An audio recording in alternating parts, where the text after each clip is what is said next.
जय श्री राम। आज का विषय है गोपबंधु दास। महान देशभक्त, शिक्षाविद, समाज सुधारक तथा राजनीतिज्ञ पंडित गोपबंधु दास का जन्म उत्कल यानी ओडिशा प्रांत के पवित्र पुरी जिले के सुवांदो ग्राम में पिता दैत्यारी व माता स्वर्णमयी देवी के यहाँ बुधवार 9 अक्टूबर 1877 को प्रातःकाल हुआ।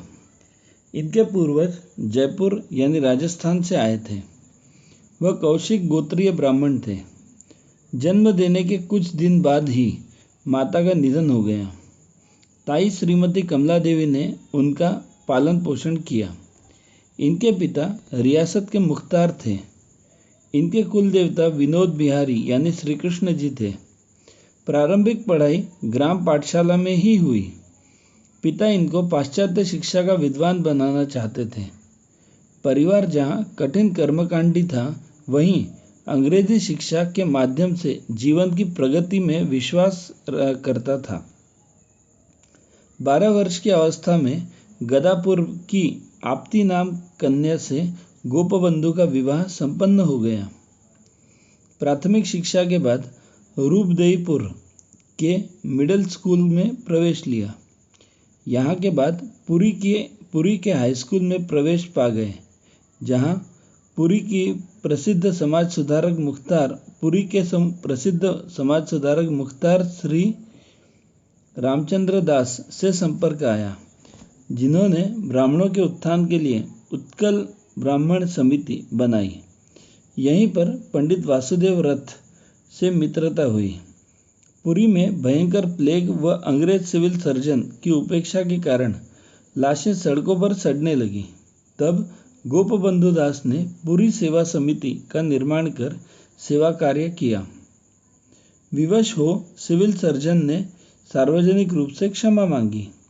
सन 1899 में हाई स्कूल पास कर कटक के रेवेन शाह कॉलेज में प्रवेश लिया। इसी वर्ष पिताजी का निधन हो गया। कटक में इन्होंने कर्तव्य बोधिनी समिति बनाई, जिसके माध्यम से कलकत्ता विश्वविद्यालय में उड़िया विद्यार्थियों को संगठित किया। कलकत्ता विश्वविद्यालय से संबंध विद्यालयों में अंग्रेजी के अतिरिक्त बंगाली भाषा ही पढ़ाई जाती थी। आंदोलन के कारण उड़िया भाषा को भी स्थान मिल गया। इस आंदोलन में उड़ीसा विधानसभा के विपक्ष के नेता ब्रजसुंदर दास से संपर्क आया। ब्रजसुंदर दास व हरिहर के साथ गोपबंधु दास ने बाढ़ पीड़ित सहायता समिति का निर्माण किया। सन 1901 में एमए की परीक्षा पास की। सन 1901 में एफए की परीक्षा पास की। सन 1903 में बीए की परीक्षा में उत्तीर्ण होने के बाद 1904 में पास हुए थे। कलकत्ता में एमए की पढ़ाई पूरी न कर सके। सन 1904 में बीएल की परीक्षा पास कर ली। उस समय उड़ीसा में केवल 3 लोग एमए पास थे। कलकत्ता में ही प्रसिद्ध क्रांतिकारी खुदीराम बोस से भेंट हुई। 3 पुत्रों के बाद पत्नी की भी मृत्यु हो गई। वे बहुत दुखी हुए। तब उन्होंने एक बड़ी मर्मान्तक कविता अनाथ कली लिखी। वे एक अच्छे कवि भी थे। भयंकर बाढ़ की सूचना पाते ही अपने पुत्र को मृत्युशैया पर छोड़ यह कहकर चले गए, जैसी प्रभु की इच्छा, यहाँ तो एक पुत्र है, वहाँ तो हजारों पुत्रों की रक्षा के लिए जा रहा हूँ। अब उन्होंने अपना जीवन समाज सेवा को समर्पित कर दिया। विधि की परीक्षा पास करने के बाद कटक में वकालत प्रारंभ कर दी। पुरी में फैले हैजा से रक्षा करने के लिए हरिहर दास के साथ मिल स्वयं सेवक समिति का गठन किया। एक महिला यात्री के पुत्र का अंतिम संस्कार करने के कारण कट्टरपंथी ब्राह्मणों ने इनका बहिष्कार कर दिया, जिसकी इन्होंने चिंता नहीं की।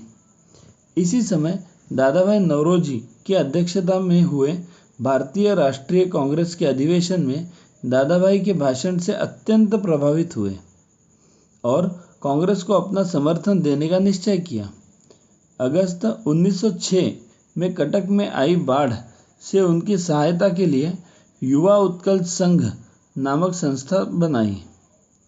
कलकत्ता के रेवेनशॉ कॉलेज के श्री रेवेनशॉ अध्यक्ष व गोपबंधु दास समिति के मंत्री बने। कलकत्ता से सहायता राशि एकत्र कर कटक में पीड़ितों की सहायता की। युवा उत्कल संघ की शाखाएं विभिन्न जिलों के स्कूलों में खोली गई, जहां प्रधान अध्यापकों की सहायता से देशभक्ति के साथ ही शारीरिक शिक्षा का कार्यक्रम भी चलाया। पुरी में ही जिला मजिस्ट्रेट की सहायता से एक कुष्ठ चिकित्सालय व नौजवानों के लिए एक व्यायामशाला खोली। 12 अगस्त 1909 में साक्षी गोपाल में एक अंग्रेजी मिडिल स्कूल की स्थापना की, जिसका नाम सत्यवादी वन विद्यालय रखा गया। मंदिर व्यवस्थापकों ने 2 एकड़ जमीन दे दी। 7 लोगों ने मिलकर यूनिवर्सल एजुकेशन लीग की स्थापना की। यह विद्यालय खुले स्थान पर गुरुकुल पद्धति से लगते थे। गोपबंधु ने उत्कल स्वराज परिषद का गठन कर सत्यवादी स्कूलों को राष्ट्रीय स्कूल में परिवर्तित कर दिया। गोपबंधु के प्रयास से उड़िया बंधुओं की उच्च शिक्षा के लिए कटक में रेवेनशॉ कॉलेज में एमए और बीएल की कक्षाएं खोली गई। कटक में इंजीनियरिंग व पुरी में संस्कृत महाविद्यालय की स्थापना की। उनके प्रयास से उड़ीसा से प्रतिवर्ष छात्र आईसीएस परीक्षा के लिए इंग्लैंड भेजा जाना तय हुआ। सन 1920 में कांग्रेस के कलकत्ता अधिवेशन में सम्मिलित हो गांधी जी के असहयोग आंदोलन में सहयोग का व्रत लिया। अंग्रेजों द्वारा फंसाने पर एक मामले से तो बरी हो गए, पर दूसरे में इन्हें 2 वर्ष की साधारण कैद की सजा सुनाई गई। 29 मार्च 1922 को पुरी से इन्हें फिर कैद कर लिया गया। 24 अक्टूबर 1923 को हजारीबाग जेल में गोपबंधु दास ने बंदी की आत्मकथा नाम की 386 पंक्तियों की एक लंबी कविता लिखी, जिसमें ओडिशा की दयनीय दशा का बड़ा मार्मिक चित्रण किया गया। यहीं जेल में जगतगुरु शंकराचार्य भारती कृष्ण तीर्थ से भेंट हो गई। स्वामी जी से धर्म ग्रंथों का अध्ययन किया। यहीं पर धर्मपद, गौ महात्म्य, नचिकेता उपाख्यान और कारा कविता नामक पुस्तिकाएं लिखी। गोपबंधु ने बुधवार को मौन व्रत रखना आरंभ कर दिया। 26 जून 1924 को जेल से मुक्त होने पर उड़ीसा के एक राजनैतिक सम्मेलन में वैज्ञानिक चर्चा प्रफुल्ल चंद्र राय ने गोपबंधु को उत्कल मणि उपाधि से विभूषित किया। विधवाओं के विवाह के लिए सन 1926 में जगन्नाथ विधवा आश्रम की स्थापना की।